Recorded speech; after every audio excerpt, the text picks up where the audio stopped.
Okay, so just to start with, I've just put out what we're going to be doing in this unit. So in this subtopic, and we got 9 hours, so we've got about 3 weeks on this. So I'm planning to take as much, I'm going to take the full 9 hours. So we're going to spend the first 3 weeks going through this topic. Um, and then the next topic is trigonometry, which I'm looking forward to because that's a cool topic. Okay, so we're going to understand the concept of the second derivative as the rate of change of the first derivative. So we get rid of that. We're going to recognize acceleration as a second derivative of displacement. Understand the concepts of concavity and points of inflection and their relationship with the second derivative. Okay, getting into some new language there. When I talk about something being concave, do you know what I mean? Concave, if that's a straight line, it's concave if it's like that, and it's convex if it's like that.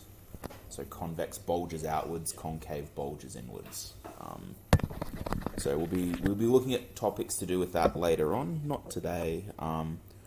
We're going to understand the use of the second derivative test for finding local maximums and minimums. Sketch the graph of a function using first and second derivatives to locate stationary points and points of inflection. Solve optimization problems from a wide variety of fields using first and second derivatives. So I know a lot of the language in there probably sounds super new, but we've actually touched on a lot of that stuff before. So maximum minimums we've touched on before. Optimization we've touched on before. Acceleration we've touched on before. Points of inflection we've touched on before. So a lot of this isn't necessarily going to be brand new. So just to start with, I've just put in some info about what we know about derivatives so far. So in the previous unit, we have examined a derivative function and drawn the following conclusions. So first, the derivative of a function will give the rate of change of that function. So if I gave you a function and said find the rate of change, what do we do to it? Yeah, we differentiate it, that's right. So to find the rate of change, you differentiate. The derivative of a function will give the instantaneous rate of change at a given x value when it is substituted in. So if I want to know what the rate of change is at x equals 5, I differentiate it and sub in x equals 5, and it'll tell me how quickly the function is changing at x equals 5, the instantaneous rate of change. Where a function has a turning point, the derivative will be equal to 0 at that same x value. So if there's a turning point at x equals 3, the derivative will equal 0 at x equals 3. Is that familiar? Yep, cool. The instantaneous rate of change could also be found by taking a tangent to the curve and calculating its slope. So if this is our function here, and I want to know what the instantaneous rate of change is here, I take a tangent to the function and I calculate the slope of that straight line. So that's just a different way of finding instantaneous rate of change. The reason I included this is just so you remember, like if it asks you for the tangent function, that's another word for the, not gradient. The tangent function will find the gradient for you. The tangent function is another name for the derivative. And yeah, so with these factors in mind, we will turn our gaze to the next application of derivatives. The second derivative. As implied by the name, you get the second derivative by differentiating a function twice.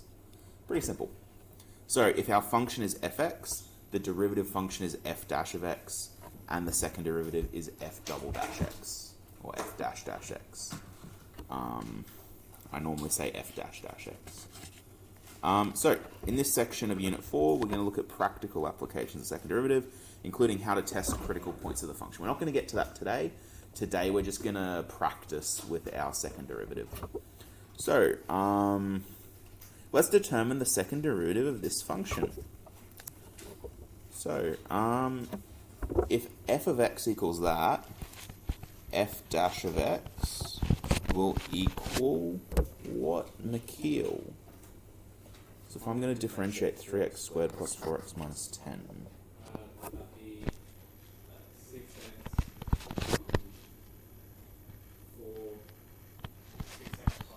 6x plus 4, that's right. And to find the second derivative, someone else, Chloe. 6. Yeah, that's it.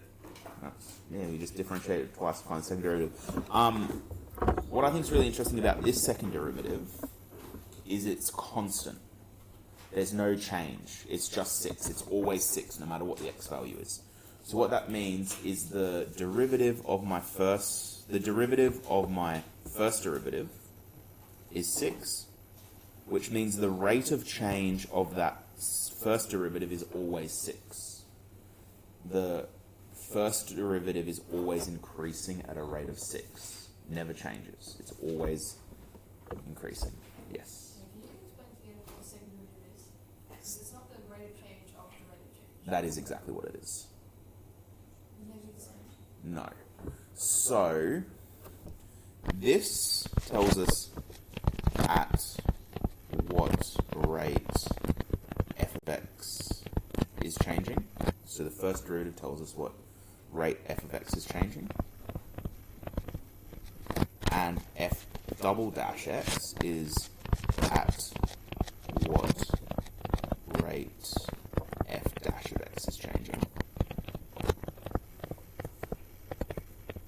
So all we're doing is looking at what rate the derivative is changing with the second derivative. That's all it tells us.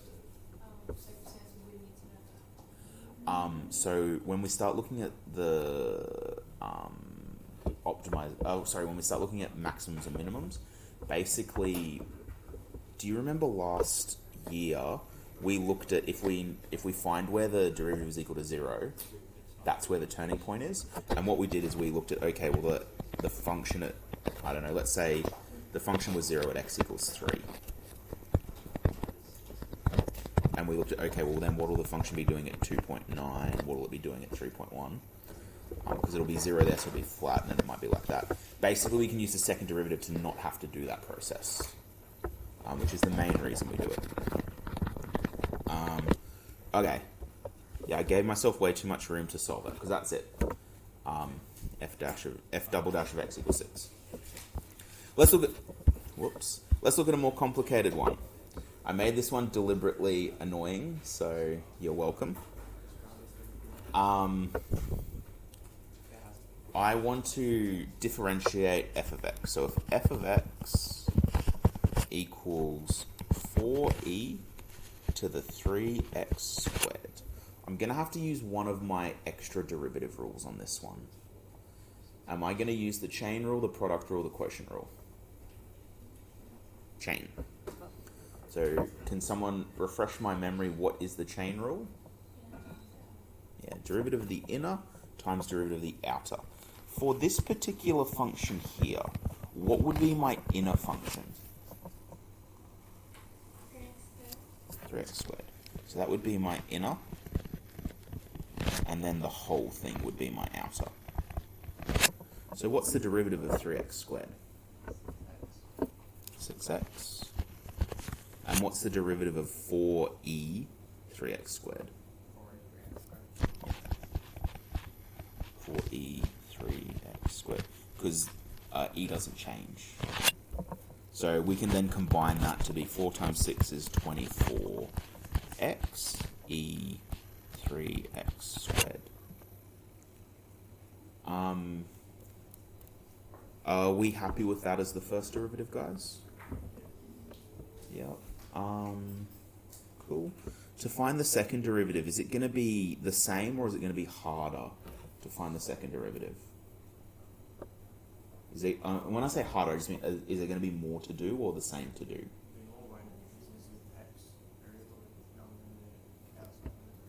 Yeah.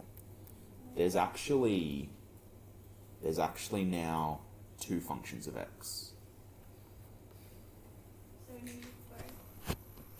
So can you see that this function, that 24x is its own thing, and e to the 3x squared is its own thing? To differentiate the e, you're going to have to use chain rule, but to differentiate the whole thing, what are you going to have to use? Product rule. So I'm just going to say f of x equals uv. So I've just said that 24x is u, 3x squared is v. So that means f dash dash of x will be equal to u dash of v plus uv dash. Just a note, guys, this is the way I've started remembering this, because remember we had some, I'd told you the wrong thing at one stage for the u dash v plus uv dash. It doesn't matter for product rule, but it does matter for chain rule.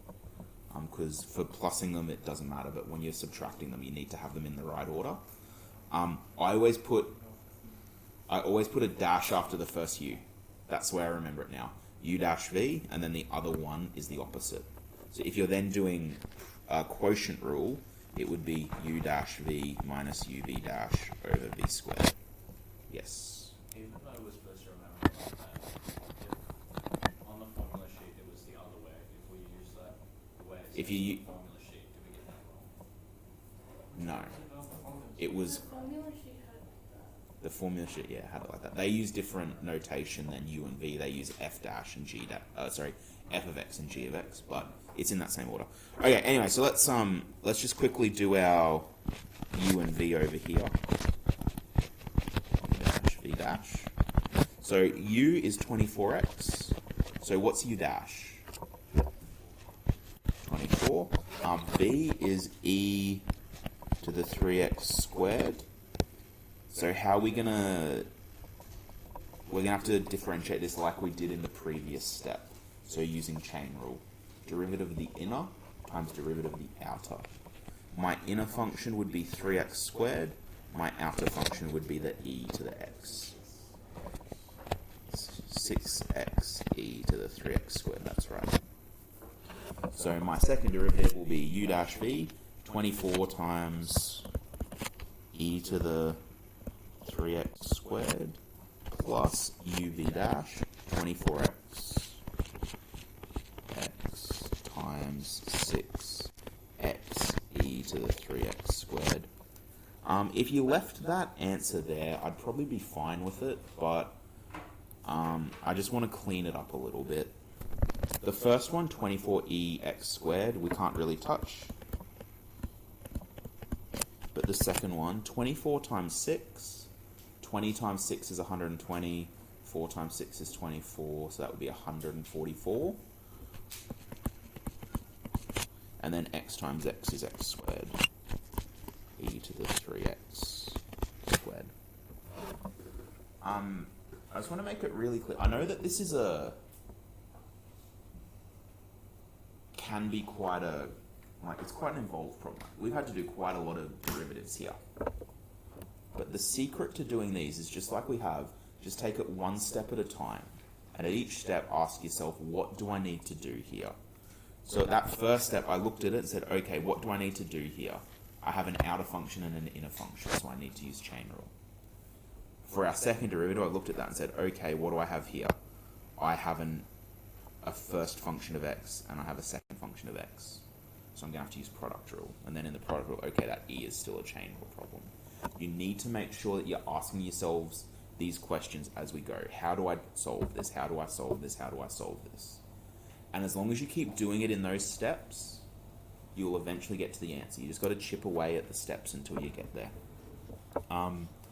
Before I move on to the next question, is there anything you guys would like me to clarify or go through on this question? Or anything you're not sure about? No? Okay. Well, let's have a look at this one. This one's a bit more involved. The function isn't as tricky as to differentiate as the other one, but we're going to bring in our graphics calculator to this. So, determine the second derivative of the function fx equals 4x cubed minus x4. Well, let's find the first derivative, then the second derivative. If f of x equals 4x cubed minus x4, my first derivative will be, someone tell me, someone over the left, the right-hand side of the classroom. I haven't heard from you guys today. You guys. My left, your right.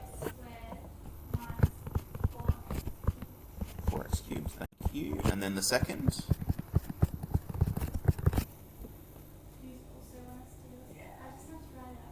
Okay.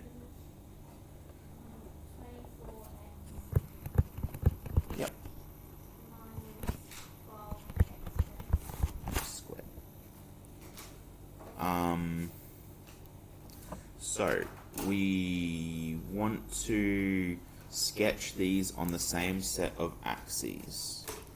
So I'm going to draw my axes here, and I might need to flip the computer around because I'm going to try and do it on that graphics calculator emulator that I have and see if that works. I haven't done this in ages. Hopefully I remember how to do it.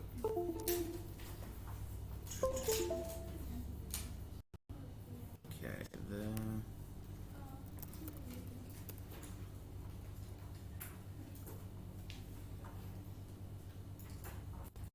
Oh yeah, that's not what I wanted.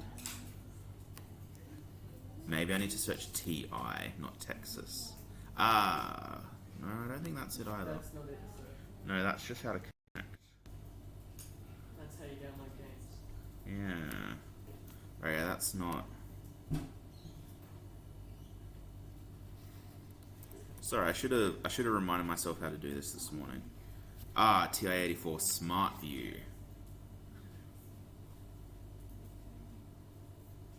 Still loading that. There we go. No, I don't want you anymore. I don't want you.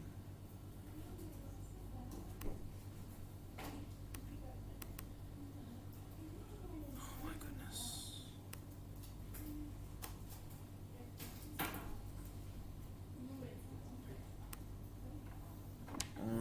Let me just, I have a, oh no, there it is.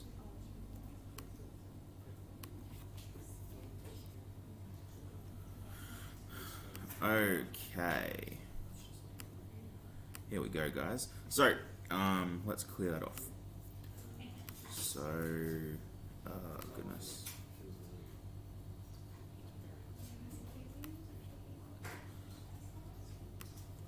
Yes, yes.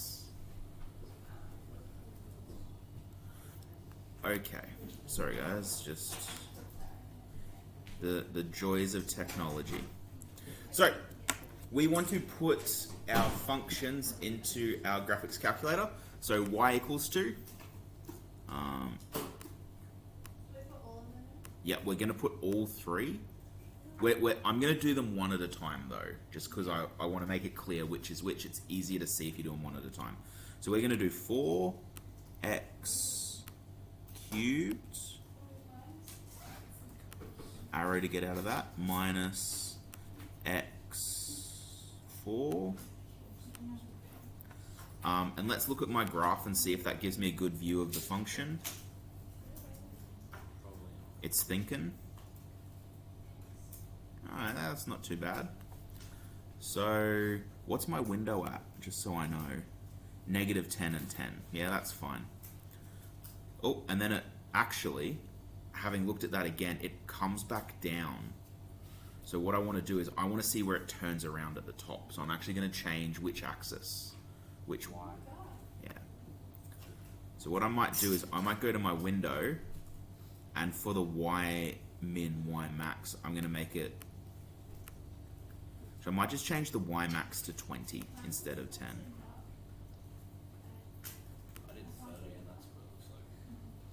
Okay, so 30 might be the go.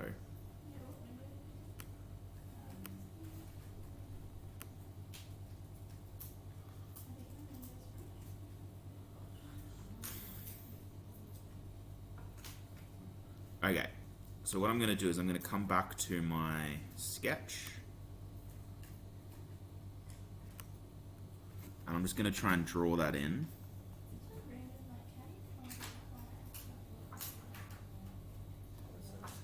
I'm just going to write f of x next to it. Okay. Our next function that we're going to plot is 12x squared minus 4x cubed. Oh, I could not have been dumber about that if I tried. Sorry, 12x squared minus 4x cubed. Oh my goodness. This is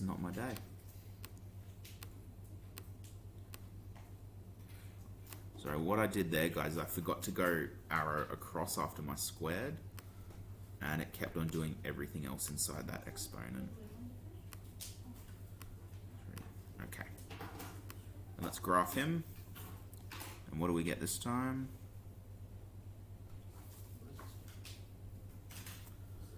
Okay, so we, yep.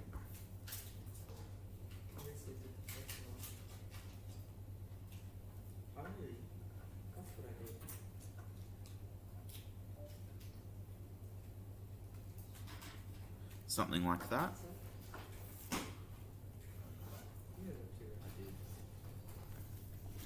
And the final, geez, I did not draw that very accurately. You're just gonna have to bear with me on that. Sketching isn't my strength. The last one, 24x minus 12x squared. Well, it's a sketch, doesn't it? That is true. 24x minus 12x squared.